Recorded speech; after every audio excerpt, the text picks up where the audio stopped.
Sir నా పేరు మల్లి. నేను దళిత సంఘర్షణ సమితి జిల్లా అధ్యక్షుడిని.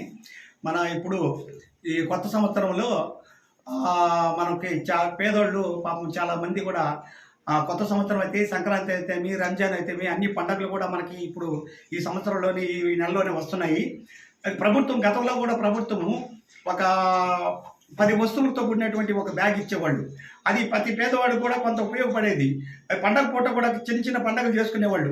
1 కేజీ బియ్యం, 1 కేజీ నూనె, 1 కేజీ చింతపండు, 1 కేజీ అన్నీ 1 కేజీ ఇచ్చి చాలా ఒక బ్యాగ్ ఇచ్చేవాళ్ళు.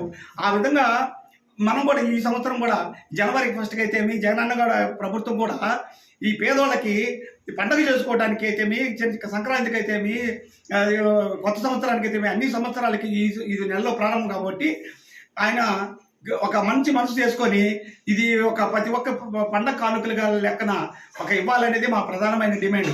ఎందుకంటే అది ఆ విధంగా ఇస్తే చిన్న పేదవాళ్ళు వాళ్ళు కూడా చిన్న పండుగలన్నీ చేసుకొని మనస్ఫూర్తిగా మనశ్శాంతిగా ఉండాలని చెప్పి కోరుకుంటాం.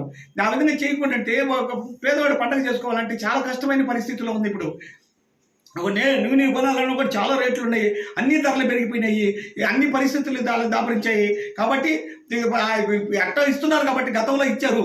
ఆ విధంగానే ప్రతి పండగ కూడా పండగ రూపంలో కానుకల్లాగా ఒక బ్యాగులో 8 వస్తువులు 10 వస్తువులు పెట్టి ఇచ్చేవాళ్ళు. ఆ విధంగా 25 కేజీలు బియ్యము ఆ వస్తువులు ఇస్తే ఆ విధంగా తృప్తిగా పేదోడు, యానాదోళ్ళు, దళితులు, గిరిజనులు ఇట్లాంటి వర్గాల వాళ్ళు పండగ చేసుకునేవాళ్ళు. ఆ విధంగా చేసుకొని చిన్న అరిసెలు కాసుకొని తృప్తి పడేవాళ్ళు. ఆ విధంగా లేకుండా పోవడం వల్ల ఆ పండుగ చేసుకోకుండా ఉండడం వల్ల వాళ్ళు ఇతరుల దగ్గర అడుక్కోవాల్సిన పరిస్థితి వచ్చింది.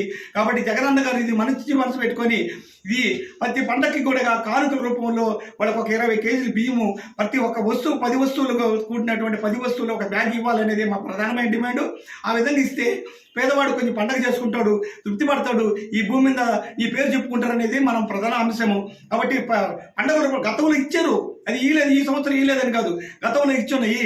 కాబట్టి ఆర్థిక సంక్షోభంలో ఉన్నప్పటికీ కూడా, ఆర్థిక పరిస్థితులు బాగలేనప్పటికీ కూడా ప్రతి ఒక్క ఎంప్లాయీ మాకు ఉద్యోగాలు జీతాలు పెంచమని చెప్తున్నప్పటికీ కూడా పేదవాడి గురించి ఆలోచించాలనేది మా ప్రధాన అంశం.